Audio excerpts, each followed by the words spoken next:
If you're done wasting time playing mid decks, this is the one for you. Let's up that win percentage and have a great time doing it. We're talking Lathril, Blade of the Elves. Honestly, the best place to start with this deck is to find the Precon. It came out in 2021, and right out of the box, Lathril is just a blast to play.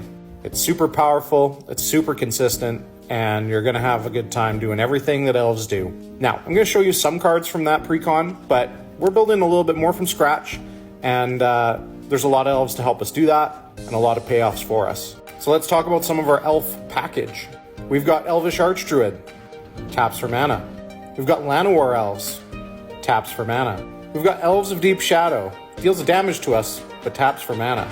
We've got Marwyn the Nurturer, gets bigger and taps for more mana. We've got the little Planeswalker that could, Deathrite Shaman, exiles lands and taps for mana, and has other abilities stapled onto it. Arguably one of the best one-drops ever printed. We're playing Beast Whisperer as consistent card draw, and we get to play Glimpse of Nature, which in an Elves deck can be just an absolute combo finish. You get to play one of my favorite Elves cards, Azuri, Renegade Leader. You can regenerate other Elves. He can't regenerate himself though, so keep that in mind. And the nice thing here is once you've got a critical mass of Elves, you're going to pump a bunch of mana into them and overrun the team onto your opponents. We've got Elvish Warmaster, has another overrun effect. We've got one of the best mana elves of all time, the Priest of Titania. We've got another mana elf, Circle of Dreams Druid. This one's doing a really good impression of Guy's Cradle. You also get to justify picking up a copy of Growing Rites of Itlimoc, freshly reprinted. This is the Buy a Box promo though. Here's what Itlimoc Cradle of the Sun could look like in your deck. It's Guy's Cradle, but also just taps for a green. From the Precon, we've got Elderfang Venom. This is going to keep your opponents honest for when they try to kill all your elves.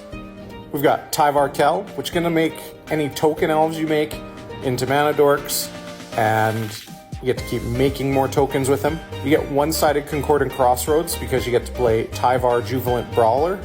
We also have a huge toolbox with Glissa Sunslayer.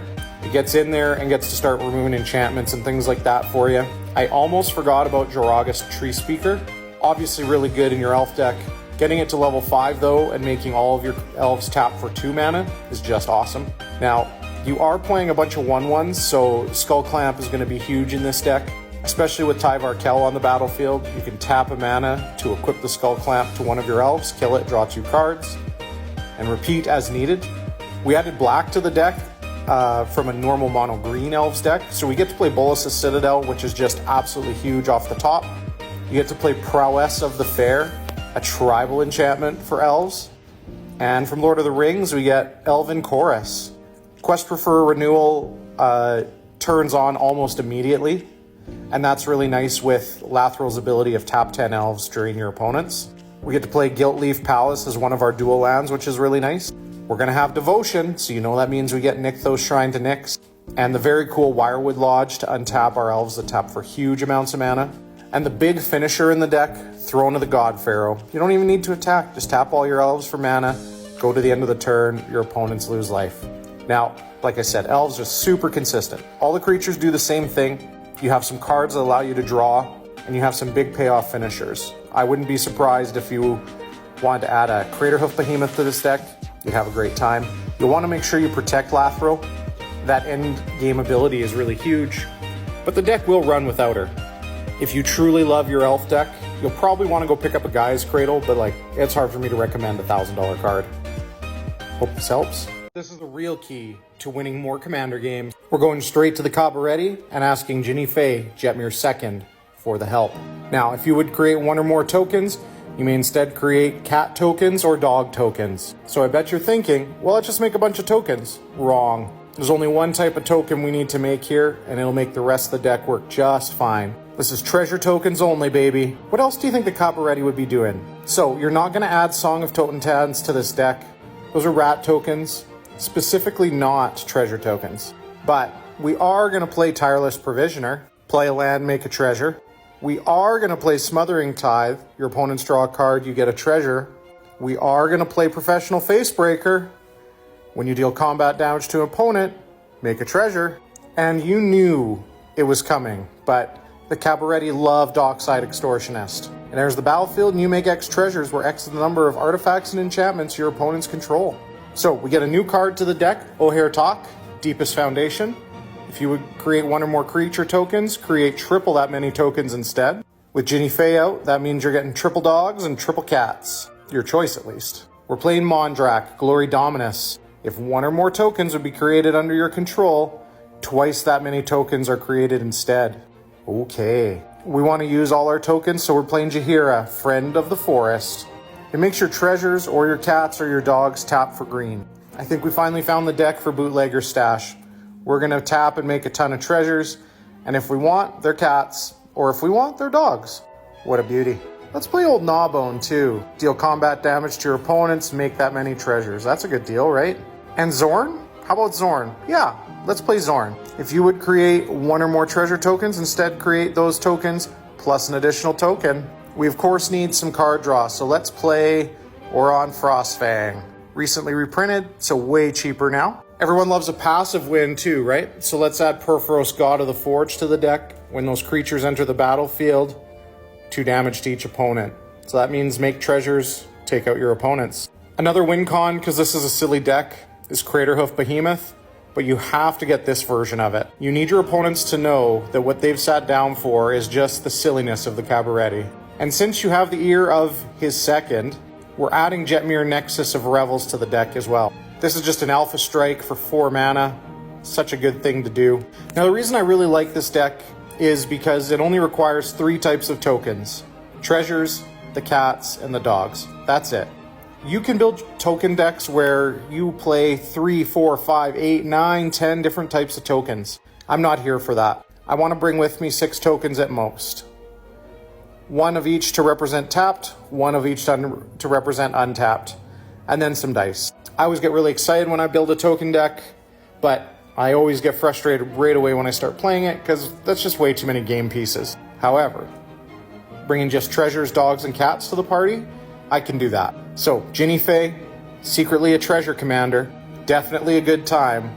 Hope this helps. I feel like it'd be a crime if we didn't talk about this deck, so hold on to your horses, because they'd be just little appetizers for Etali, Primal Conqueror. So we've got a red-green commander, costs 7 mana to cast. Okay, that's pretty steep.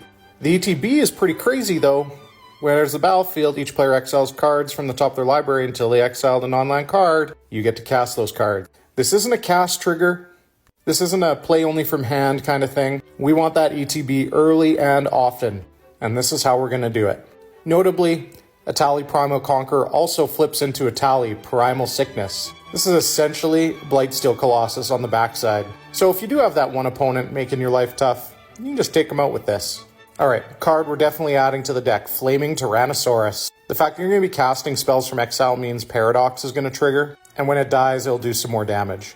But also, it's a T-Rex on fire. How could that not be a great time at the table? We're casting lots of giant spells, so Up the Beanstalk I think is an absolute must. Now, let's talk about how we're going to abuse getting Etali into the battlefield over and over and over again. We're making copies of it. Twin Flame lets you make a copy. It'll sacrifice, but you still get the ETB. As long as you've got a card in hand, you can discard it and make a copy of Etali using Jaxus the Troublemaker. You even can blitz Jaxus to get her out quick with haste and do what you need to do. My favorite 3-mana red rock, Cursed Mirror, bring it in as a copy of Etali.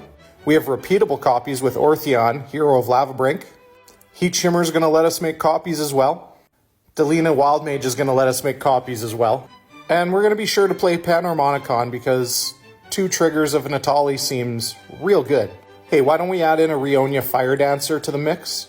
That seems super powerful since we're going to cast a bunch of spells before we go to combat. One of the cool payoffs we have from the deck is the brand new Call Forth the Tempest with Cascade Cascade. This thing's going to do tons of damage because we're casting tons of spells before this thing resolves.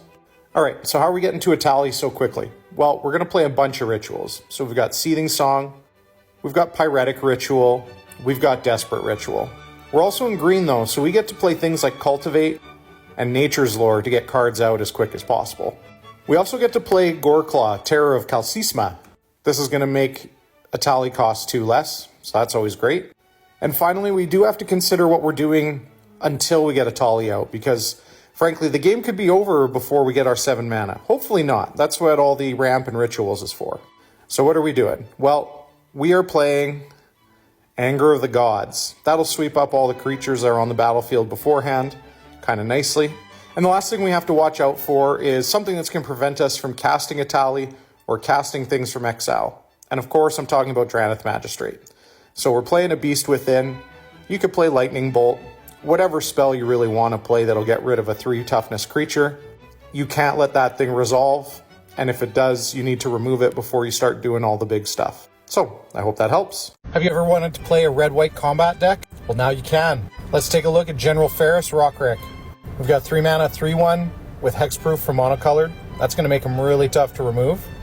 And whenever you cast a multicolored spell, create a 4/4 Golem artifact creature token.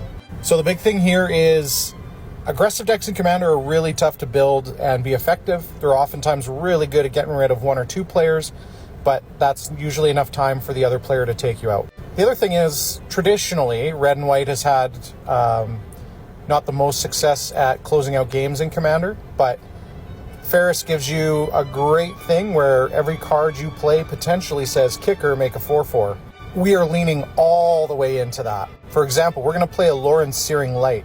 Each opponent exiles a creature with the grace power from among creatures they control. Okay, 4 mana, remove 3 things is pretty good, but also make a 4/4. That seems great. This deck is also the perfect candidate for Balefire Liege.